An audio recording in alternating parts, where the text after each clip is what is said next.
All right, before we jump in, just a quick heads up. This is all for educational purposes. This is definitely not financial advice. Okay, let's get right to it. Today, we are digging into a really big strategic shift for the PLAZM protocol. We're talking about the move to drop its buy and build deployment from a super aggressive 10% all the way down to just 1%. So we're going to figure out exactly why this happened and what it really signals for the long term. Now, I know exactly what you're probably thinking, because it's the first question that pops into everyone's head. You see a number plummet from 10 down to 1, and it just feels like a massive cut, right? Did the protocol just gut its own defenses by 90%? Well, the short answer is a hard no. This wasn't a cut at all. This was a very deliberate pivot, a strategic shift from a temporary all-hands-on-deck emergency mode to a permanent, sustainable defense. Let's break down what that actually means. So first, let's get some context here. This 10 to 1% shift didn't just happen out of the blue.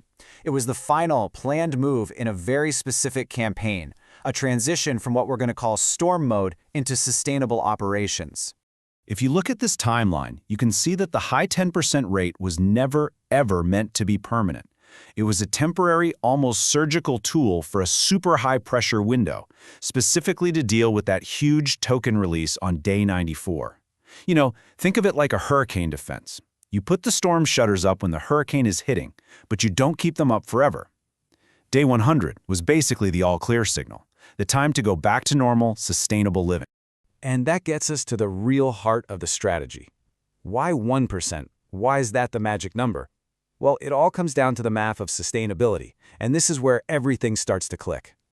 Okay, let's look at the hard numbers side by side. During storm mode, at that 10% rate, the protocol was burning through about $3,000 to $4,000 a day from its defense pools. At the same time, the income from its real yield, the actual cash flow from its assets, was only bringing in about $300 to $400. That's a massive daily deficit. It's powerful for sure, but you can't do it forever. Now, look at the right. At 1%, the daily spend drops to about $300 to $400, which, you'll notice, almost perfectly matches the daily income. The system is basically at break-even. And this is the absolute key takeaway. At 1%, the protocol is no longer burning through its savings just to stay afloat. It's living within its means.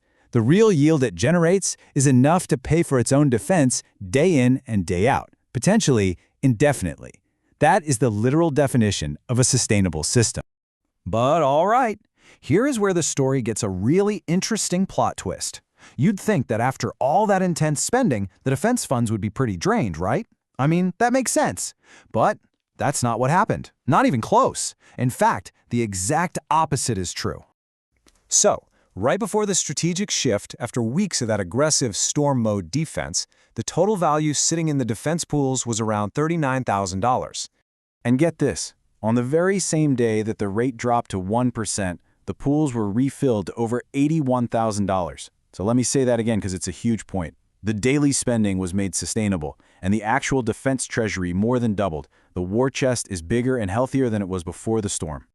And you can see how it breaks down here. A good chunk is a fresh injection of eShare tokens. Yeah, but look closely. There's a really solid base of USDC, the stablecoins that actually generate that steady, real yield income we were just talking about. So the system isn't just sustainable now. It has deep, revenue-generating reserves ready to go. So now, let's look back at that expensive storm mode. Was it all worth it? We have to see it not as just draining money, but as a successful, targeted mission. A mission with very clear objectives that, as we'll see, were absolutely crushed.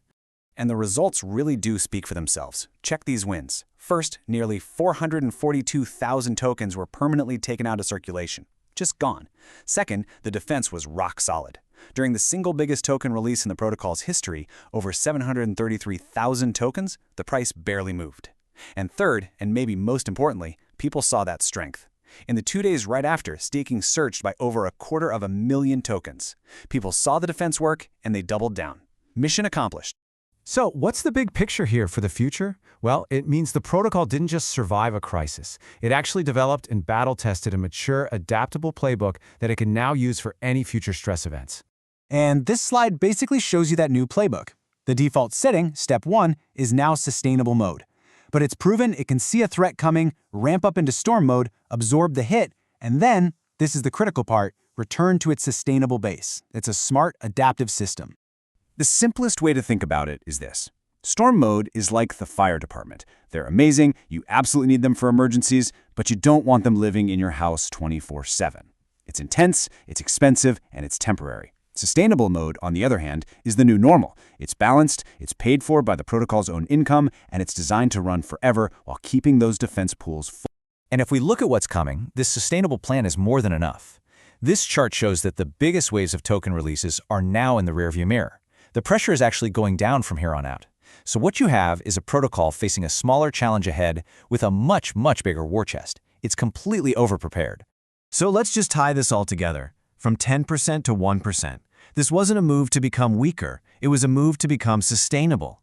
You've got $81,000 sitting in the pools. You've got real yield matching the daily spend. Storm mode did its job perfectly.